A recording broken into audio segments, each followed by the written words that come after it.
Good morning, and thank you for having me. I'm very happy to be here today to discuss our unpublished work on the role of local motion signals on reflexive gaze stabilization. The world is in constant motion, and the role of the visual system is to keep it stable. For example, when you're sitting in a train and watching the trees go by, such full-field global motion across your retina rapidly blurs your vision, and this is where reflexive eye movements come into play.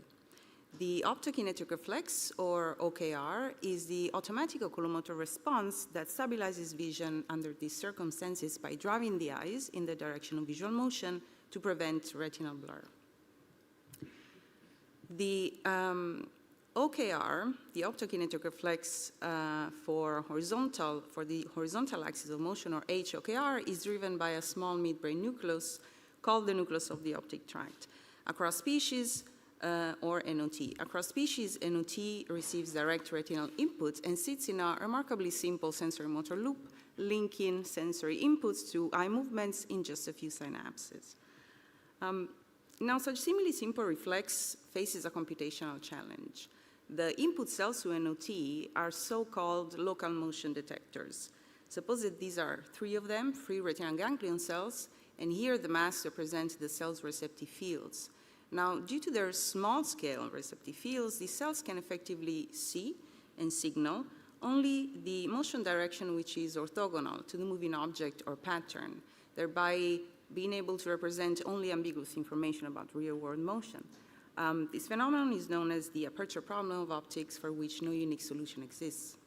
So this raises our question, how does NOT, such a small nucleus in the midbrain, deal with the aperture problem? In other words, how does it integrate over these local motion signals from the retina to generate a global motion representation that drives the OKR? We investigated this by combining large-scale in vivo and ex vivo electrophysiology in mice, eye tracking in mice and humans, and computational modeling.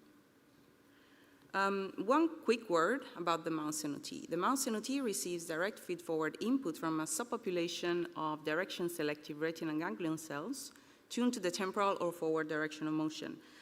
This is an example of these cells where we can analyze the tuning function in the preferred direction by analyzing essentially the spiking activity in response to a moving object, in this case a bar, in different directions. Now, crucially, the retinal input to NOT is not only necessary but sufficient to drive the horizontal OKR, HOKR, in mice, as inactivation of vestibular and cortical areas downstream does not impair these reflex. So really, the retina NOT network in mice represents a particularly elegant model system in our context. Now, NOT receives its direction selectivity from the retina, and we confirm this by analyzing fine rays of cells in response to full-field drifting gratings moving in 8 different directions. For this example cell, I'm showing the spike train as a function of stimulus direction, repetition, and duration. As you can see, this cell was responding robustly to the upright direction of motion, and this was consistent across the population. So far, so known. But now, what do these cells effectively see? To estimate receptive fields in NOT, we implied a motion-based paradigm consisting of square objects moving in random directions. This is an example of a so-estimated receptive field in NOT as a function that I'm plotting as a function of monitor coordinates, where the color codes the probability of an object crossing a position preceding a spike. This is a blatant example of a receptive field in NOT. As you can see, these receptive fields were localized, relatively wide on average, and had this typical elongated aspect ratio. Now, when we analyze the receptive field positions of our NOT population as a function of visual coordinates, we found that these did not, in fact, cover the whole visual field, but rather clustered at the center of the visual monitor and along and above the horizontal meridian. Consistent with this spatial arrangement, we found that firing rates were influenced by stimulus location. We compare firing rates in response to full-field drifting gratings. We found that these were similar to the conditions where we showed drifting gratings only along the horizontal meridian. And this trend was mirrored at the behavioral level as well. When we compared the HOKR responses in terms of gain of the OKR, meaning the eye to stimulus speed ratio, we found that responses elicited by full field drifting gratings were similar to responses that we showed drifting gratings only at the horizontal meridian. So these results really show that NOT and the behavior that it generates is not driven by full field global motion, but rather by localized horizontal motion in specific visual coordinates. Now, the problem with your typical OKR triggering stimulus, like a drifting grating, but also a PLED, is that they are symmetric, meaning that the local motion components are aligned or balanced around the global motion direction of this pattern. So really, to identify the role of local motion components, we had to break this symmetry, and we introduced a stimulus paradigm consisting of coherently moving square objects, for which we manipulated the shear into different directions. So now we have two stimulus classes, two object classes rather. We have square objects where local and global motion components are aligned, motion directions rather, are aligned, and they are both orthogonal to the object leading edge, and sheared objects where the local and global directions of motion are shifted by 45 degrees, and the global direction of motion is non-orthogonal to the leading edge of the object. Then we analyzed our cell population in terms of preferred directions in response to all these stimuli moving in 8 different directions.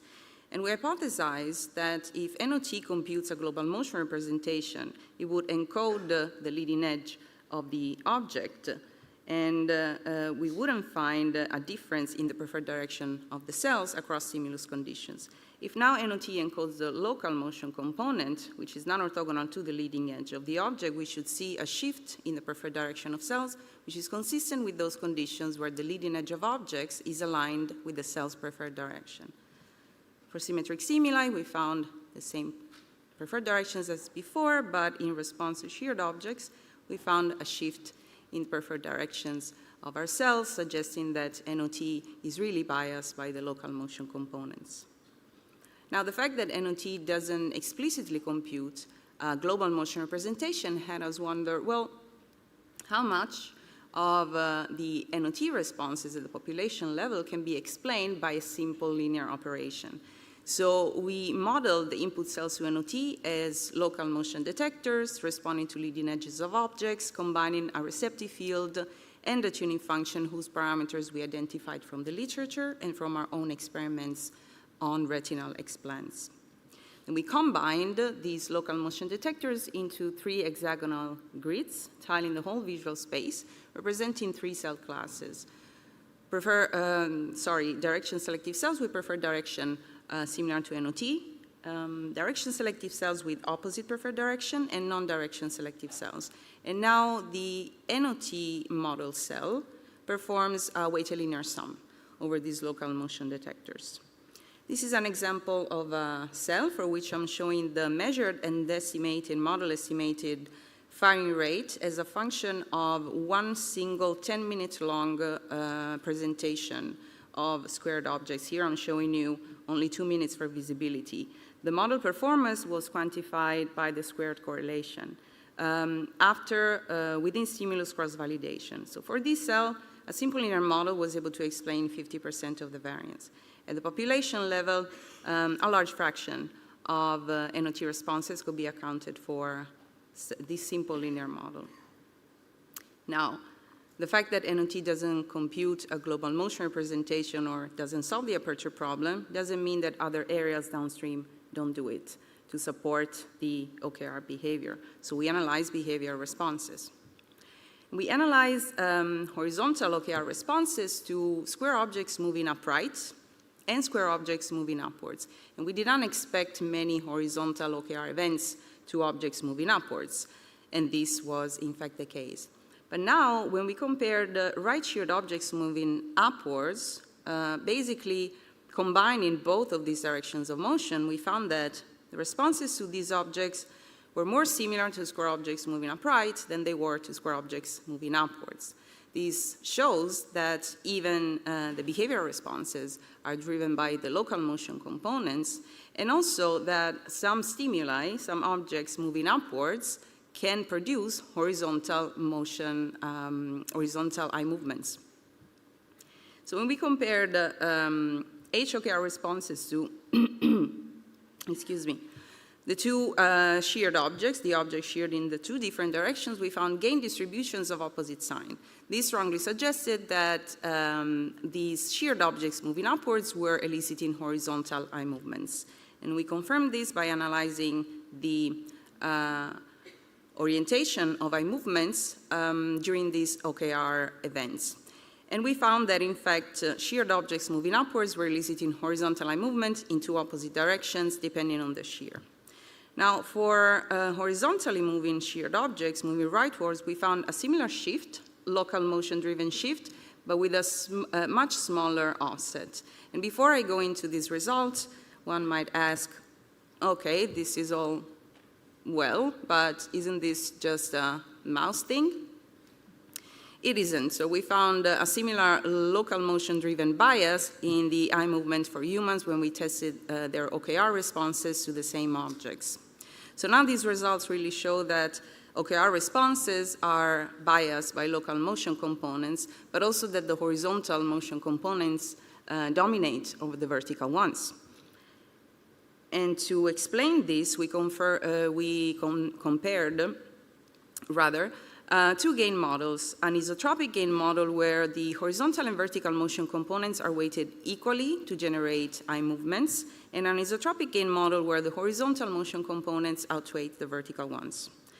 This is the angular offset of eye movement orientation predicted by the isotropic gain model, which predicts basically a constant angular offset irrespective of direction of motion. But now an anisotropic gain model predicts a much larger offset for vertically moving stimuli. And our mouse data on eye orientations closely matched the predictions of the anisotropic gain model, and this was partially true for human data as well.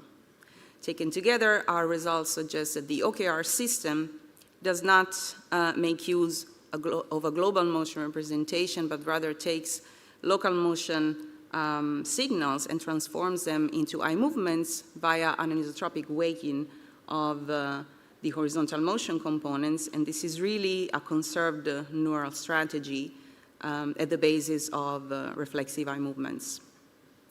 And with that, I'd like to thank my affiliations, the Swiss National Science Foundation, for all the funding, my lab, especially Felix, and Mark, my first co-author in this work, and Annalisa, who performed the HDMA experiments on retinal explants, and all the people that supported and inspired this work.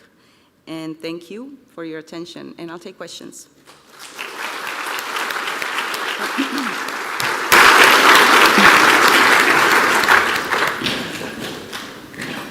We have time for a few questions. Go ahead. Thank you for your fascinating presentation.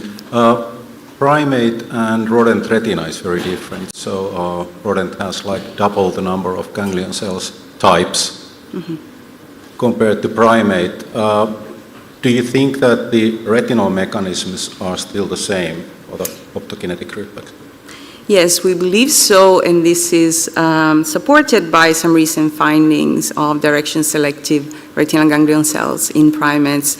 And really, the classic idea was that especially high-level motion processing was in primates outsourced to the cortex, given that there was no direction selectivity found in the retinal primates. Really, the fraction of direction-selective cells that were found in primates were similar to the fraction that is in fact found as input to NOT. So we really believe that this is a conserved subcortical strategy, really, to support reflexive gaze stabilization. Let's thank Federica one last time.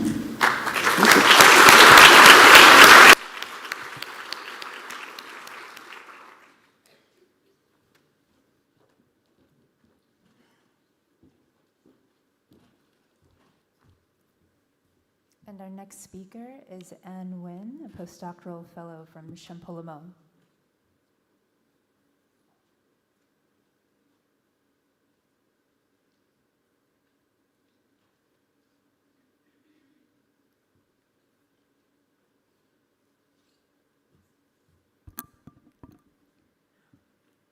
Good morning, Cosyne.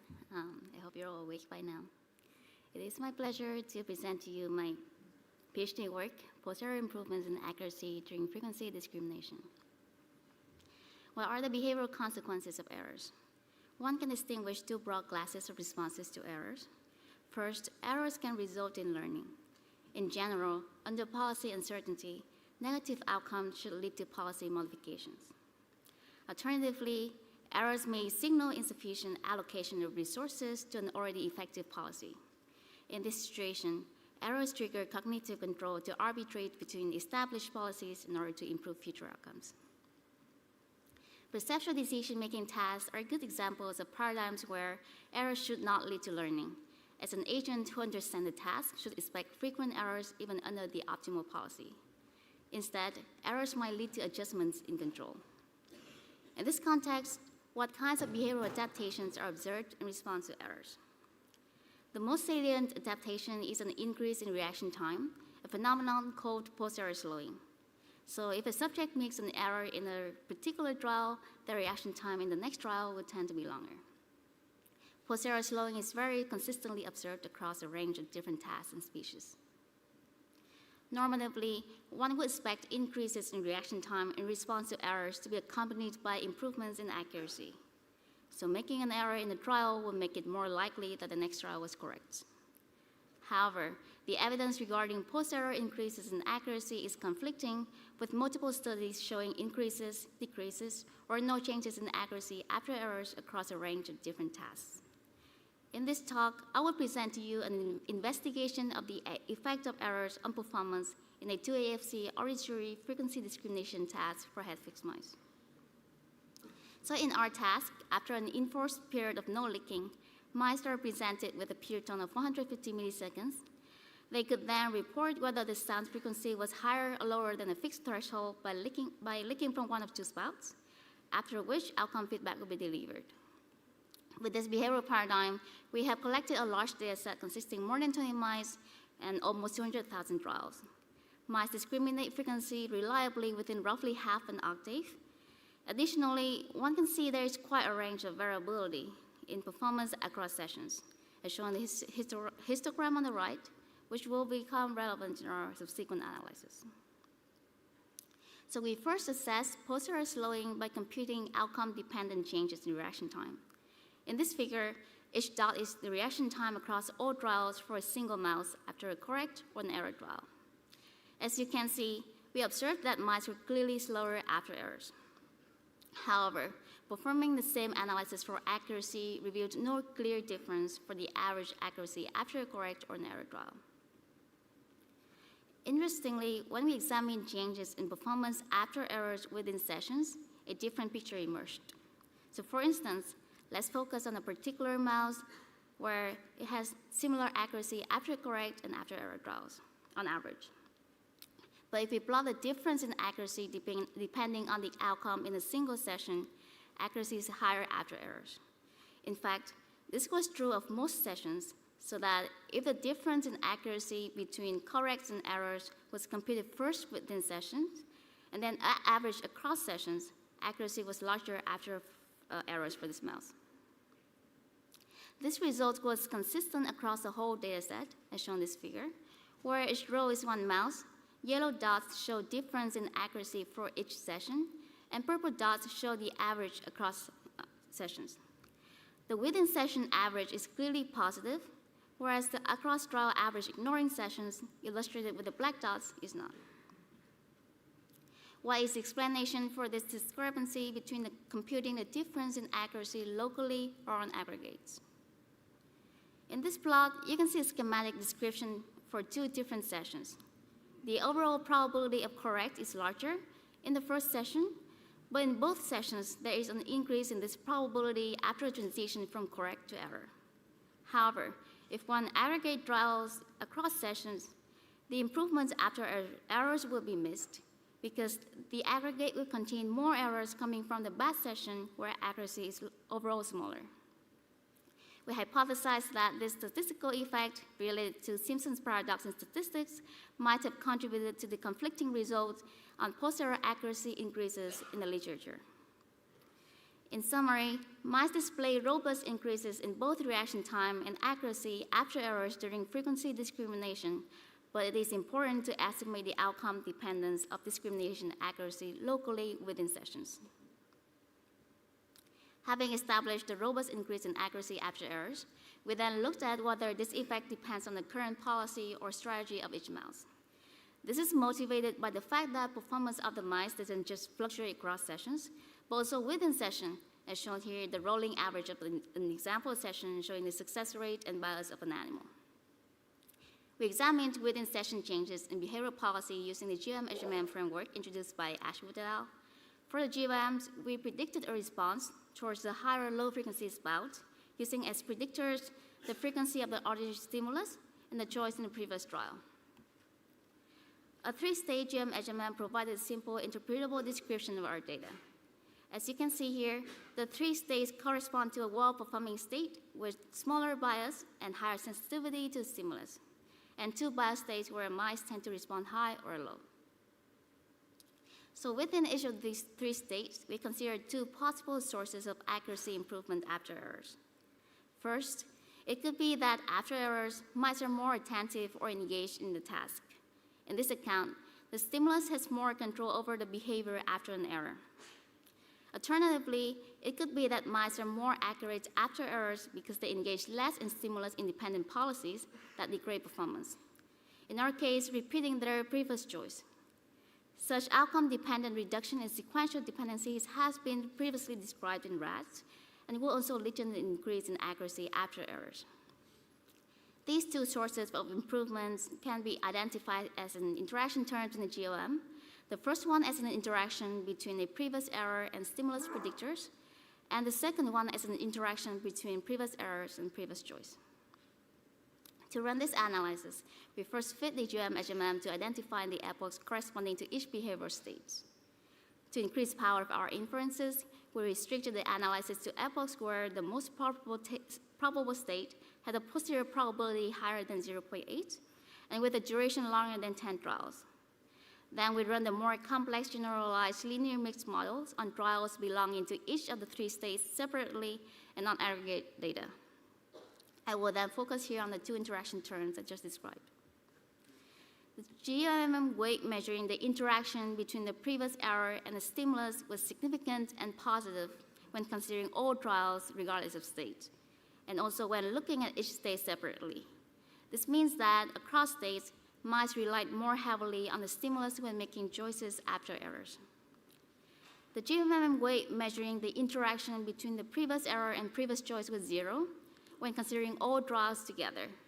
However, looking at each state separately revealed that it became significant and negative only in the 2 biased states. This means that in the biased states, mice have a lower tendency to repeat their previous choice after errors. Because the well-performing state was more prevalent, this led to the lack of effect when considering all trials together. In summary, choices after errors become more strongly dependent on the sensory stimulus for all states, and they become less dependent on choice history during the biased states. The fact that behavioral adaptations after errors are equal or larger in the biased states than in the well-performing state suggests that these states do not just reflect disengagement, but rather exploratory epochs used by mice to test alternative hypotheses about reward availability in their environments. We then explored the role of the auditory cortex in the previous phenomena by performing optokinetic inactivations. We silenced the auditory cortex bilaterally by activating cortical interneurons, driving interneural dopsin through the MDLX promoter. Light was delivered through chronically implanted LODs. Neuropixel recordings in virus-expressing mice passively listening to pure tones confirmed that approximately 85% of recorded neurons were silenced in the auditory cortex. Although there is a main effect of auditory cortex inactivations on frequency discrimination, I'm just going to focus on the effect of inactivations on post-error increases in accuracy in this talk. So to assess this, we first confirmed that mice in this cohort made more accurate discriminations after errors. We then considered 2 possible ways in which auditory cortex inactivations could interfere with behavioral adaptations after errors. The first, more obvious one is whether silencing auditory cortex in one trial prevents an improvement in accuracy in that trial due to an error in the previous trial. The second one is whether the error-driven increase in accuracy is still present if the auditory cortex was silenced in the previous trial. This could be the case since the moment of outcome feedback overlaps with the window during which the auditory cortex was inactivated. We found that inactivation in a given trial does not interfere with the enhanced discrimination ability resulting from an error in the previous trial. However, surprisingly, errors committed during inactivation trials decrease the magnitude of the accuracy improvement in the subsequent trial. How could this effect be mediated? On a given trial, during frequency discrimination, auditory subcortical circuits have been found to be sufficient for frequency discrimination. The auditory cortex, nevertheless, also contributes to task performance, possibly by exerting control over default responses. Our evidence on the mean effects of auditory cortex silencing on frequency discrimination supports this role, although I did not have time to describe the results. Outcome feedback is broadcasted globally across the brain, including the anterior cingulate cortex, which has been identified as a key node for performance monitoring and error processing. The reduction in behavioral adjustments that we found after errors due to the auditory cortex inactivation could be mediated through two distinct routes. First, inactivations could interfere with error registration, either unspecifically through a variety of effects, including distractions, or specifically through direct projection from the auditory cortex to the ACC. Our results suggest that these projections might be important for error-driven adaptations in auditory tasks. Second, improvements in performance might derive from local changes in activity in the auditory cortex, and inactivations might interfere with these forms of plasticity. Again, projections from the ACC to early sensory areas have been shown to be important for post-error adjustments, and silencing might put the ACX in a state that prevents input from ACC to induce the necessary changes. Plasticity in the ACX might also occur in an ACC-independent fashion. Further experiments will be needed to explore these different hypotheses. In summary, I've shown you frequency discrimination accuracy by mice robustly increases after errors, but it is important to compare performance within sessions to review these effects. Errors improve subsequent accuracy by increasing reliance on the auditory stimulus, and in biased states, reducing reliance on choice history. Silencing the auditory cortex during an error trial interferes with the tendency to discriminate the stimulus more accurately during the next trial. And with that, I would like to thank my PI, Alfonso, my postdoc, Rafael, the Retinal Lab, Joe and Leo for your constructive feedback for over the years, and Champalimaud's Foundation platforms, and you for your attention.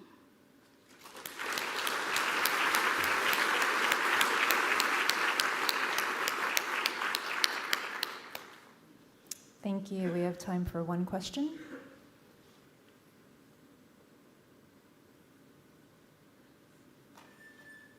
Okay, I'll kick things off. So within your cohort of animals, some animals perform better than others. Are the results invariant to individual animal performance? Because you showed some psychometric curves that were steep and shallow. Mm-hmm. Yes. Yes. So was that a question? Yeah, no, the question is, are the results invariant to individual animal performance? In terms of posterior increase in accuracy, there can be a variance in the degrees of improvement, but what does not really vary is whether they improve or not, which they do actually improve almost all of them. Okay, thank you. Yeah. Let's think Anne. Yeah.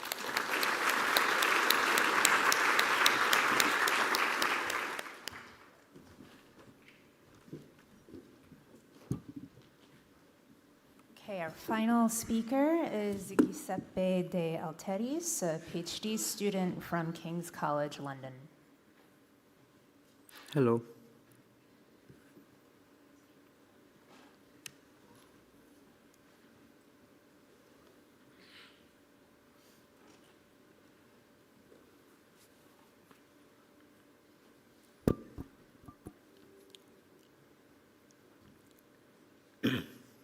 Okay. Thank you very much for the opportunity to present this closed-loop control of cortex-wide neural dynamics in mice. So, we know that neural population activity is often organized along low-dimensional trajectories, and the study of this has been crucial for understanding neural computations. However, most of these studies are still observational. What we want to do here is invert the perspective. Can we instead test the causal impact of a specific trajectory, like this red one here, by imposing it into the brain? And this would require closed-loop control, which means being able to perturb neural activity in real time to steer neural trajectory along desired trajectories. Now, the importance of this is that this would provide a causal and perturbation way of understanding dynamics that would go beyond observation. So in my project, we addressed this challenge and we focused on cortical activity in mice. This is a setup for wide-field calcium imaging of cortical pyramidal cells, which is coupled with a projector that, as you can see here, can deliver multi-ROI red light patterns with independent intensity per ROI. These are inhibitory optogenetic patterns because they hit PV inhibitor interneurons. This system is made to work real-time at a speed of 28 Hz. So this is a real-time imaging and simulation system. And to give you an example, here, for example, we are delivering light to left retrospinal cortex, and we are mapping the effect of this local inhibition across the cortex. Okay, so given this, how our closed-loop challenge translates to this? Can we use real-time cortex-wide multidimensional optogenetics to steer cortex-wide activity in real time towards desired trajectories? From now on in this talk, X of t will be cortex-wide dynamics, and U of t will be the multidimensional optogenetic input. Okay, so today I'm going to do three things. First, to do this, we need a model of perturbation neural dynamics. Then, we need to use the model to control target trajectories. And finally, I will show preliminary evidence that we have for closed-loop control. So let's start with the model. So to model brain dynamics under optogenetic inputs, we performed a cortex-wide causal mapping. So we did the same here, I said for retrospinal cortex, so inhibiting locally and measuring the brain-wide effect. We did this for all the other brain areas following the Allen ROIs. We collected this cortex-wide causal map, and using the theory which is here in our previous work, which I'm happy to discuss later in the Q&A, we built a simple linear dynamical system. And again, this is X of t, cortex-wide dynamics, and this is U of t, the light input. This system does a pretty good job, as you can see in two example areas, at predicting the brain-wide response to the perturbations, as also quantified here by the cross-validator R-square. So we have a model. Let me also say that a side result of having this model is that, again, using the theory of that paper, we can build a cortical perturbome, which is a causal connectivity matrix.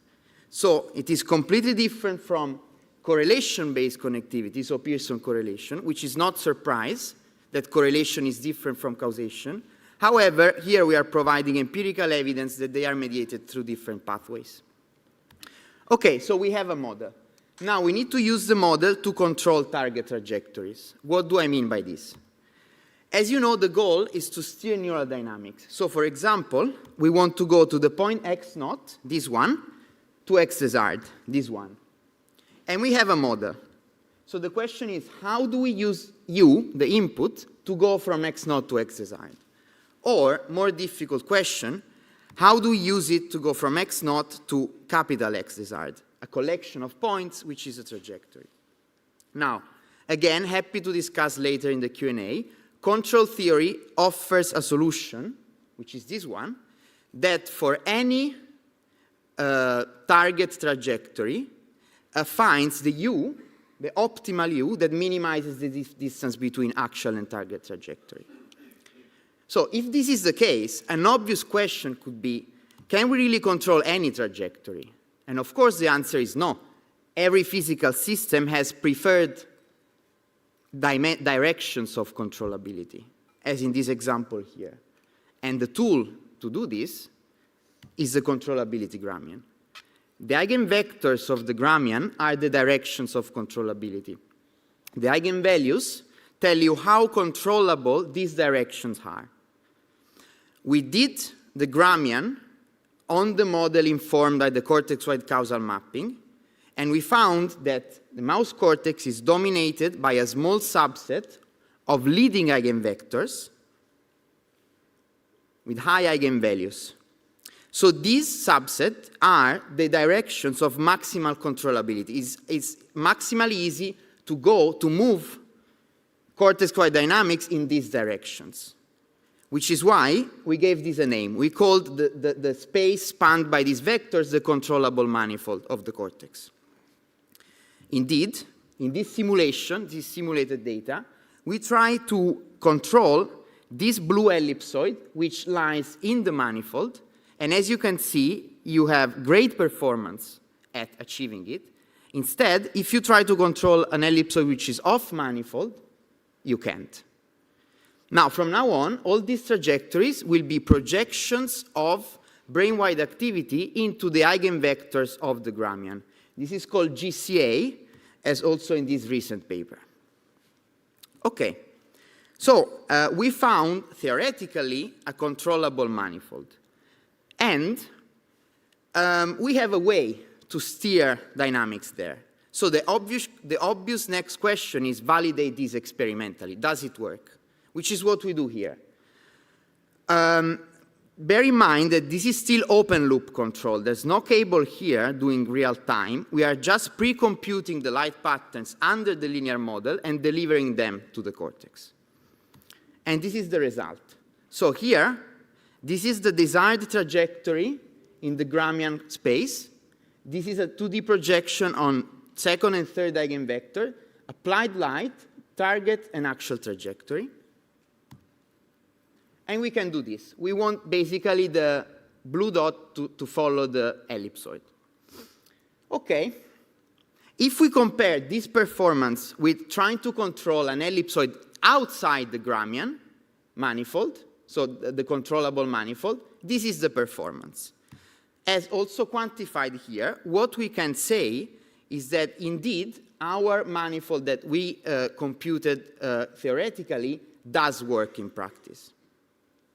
Okay, but as you can tell, there's still something missing here to improve performance.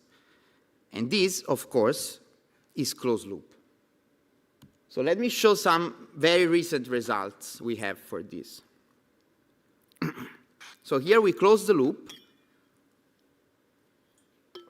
and we use a strategy in real time to minimize the error between target and actual trajectory. And this strategy is called proportional integral controller. You can be familiar with this. It's the gold standard in control theory, very simple, and it was the most reasonable place to start with. This is an experiment where we just do one-dimensional control, so we try to control one brain area. This is the desired trajectory, and as you can tell, even at the single trial level, we are able to follow the desired trajectory, which leads finally to our final goal. Can we do this in closed loop? Can we control an ellipsoid in closed loop? So this is multi-dimensional real-time control. And this is the result.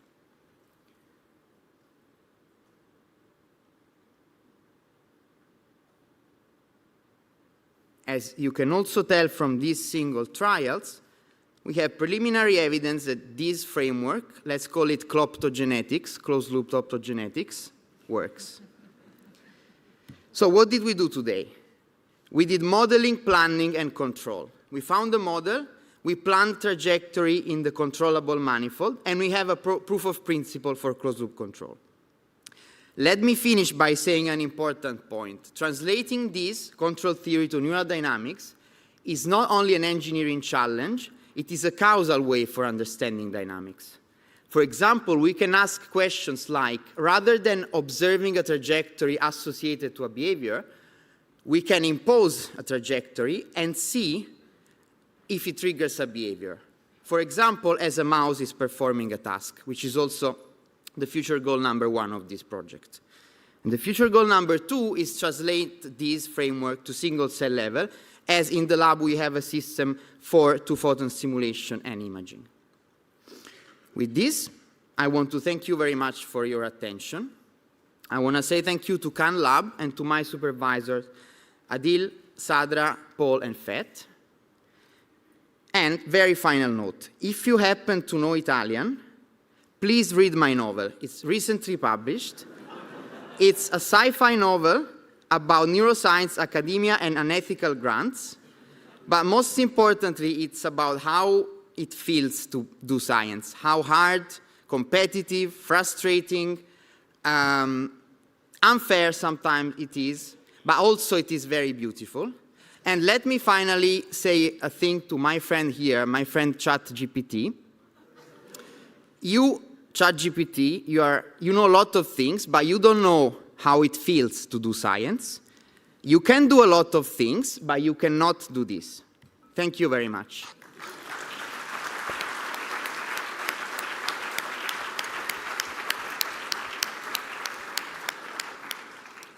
Thank you. Ken, go ahead. Very interesting work and fascinating looking book. My question, when you look at movies of wide field imaging, one of the most striking things is the bilateral symmetry of it. So I was surprised to see in your Gramian eigenvectors, one of them that was red on the right and blue on the left, which is entirely asymmetric. So my question is, first, when you look at the PCA of your movies, do you see that come out?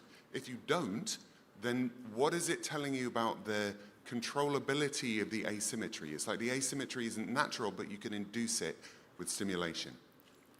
Thank you very much. This is very interesting. And indeed, we do observe the symmetries.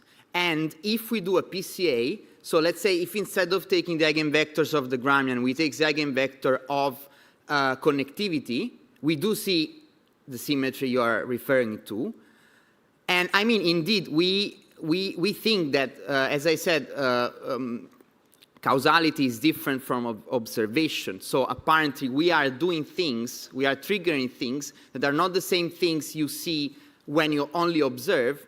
And what we think, I mean, at least, also by visual observation of wide field data, is that most of these bilateral things are probably modulated by something beneath. But I don't know. We are still investigating this. But thank you very much. Thanks. Thank you. Thank you for your here. Hi. Yeah, thank you for your clear talk. So these neurons are also connected with different strengths to each other, like directly or indirectly. So let's say you're doing 500 milliseconds of stimulation in addition. So you control your intensity of stimulation for each neuron. But then how do you account for the connectivity between these neurons? Because that can also change how this signal propagates. Yeah, so we are also modeling this with the ring model, where we put, we hypothesize some patterns of connectivity like Gaussian or Mexican hat. Here, that is connectivity. So the fact that we shine light and we see that lateral effects is mediated by connectivity.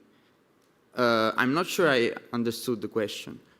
So you assume that all these neurons are equally connected one-on-one to each other? They are not, but indeed our causal map is doing this. We are studying how they are connected in a causal way. So the answer is data-driven. We find it. Thank you. Hello. Here. Thank you for the talk. So, 2 questions. So, the first one, this is going to be very sci-fi, like the novel maybe, but I was thinking about in the future doing this with to inform neurostimulation in humans. And aside from many other problems, what do you think that is the resolution that you need in like temporal and spatial resolution that you need in the data to inform this? And the second question, first that. Let's start with this. Yeah, thank you very much. Indeed, yes, of course. The point is also the translatability for therapeutic or neural prostheses. And we know, let's say, the graining problem is an important problem. What is the correct scale? But indeed, this is just the start, but this framework can also explore this because we can try different scales and we can causally test them. So test the causal role. What is the scale with, let's say, maximal causal emergence, which is also why, as I said, we are also doing this with single cells. So yeah, we want to answer that questions as well. Thanks. And very briefly, so of course, every method has its trade-offs, and disadvantages and stuff. Have you thought about, aside from your method, like using control theory and stuff, trying to inform the whole procedure with dynamical causal modeling? Because maybe that will be like less model agnostic and can co-inform the... Yeah, there's so many angles where we can, to do a great controller, you need a great model, a great technology, so minimize the lag, and also a great control system. And there's so many ways we can improve the model. One of those is, of course, adding priors, which I think what you mean when you mention DCM, right? So indeed, yeah, we can do it. And there's so much data, also anatomical connectivity. So definitely, yes, that's a very interesting avenue. Thank you so much. Thank you. Hi. There are two assumptions in your model which struck me. One is linearity, and the other thing is that you assume a fully observed dynamical system. How strong are these assumptions? Let's start with linearity. So, yes, I strongly believe it is the duty of a model is to start with linear models. So this is why we started with a linear model. Then we can explore the, let's say, plethora of interesting nonlinear phenomena that we do observe, and I'm very happy to discuss them later. Let me also say that we tried to, how can I say, see how much the model works, like stress it, and tried, so see how linear it is. So we tried this experiment. We tried to simulate couples together and see if the predicted response under the linear model is the experimental one. And so this is the predicted map, and this is the actual map. And interestingly, the model is quite linear, but also there's a bunch of interesting nonlinear phenomena. Like, look at this interesting activation here in V1. So, yeah, this is a very interesting point. And what's the other question? Sorry. Full observability. Sorry? Full observability. Yes. Of your model. Indeed. So here, the model is fully observable because we don't have Y, so we don't have the C matrix. So we are starting with this. I mean, you can still, even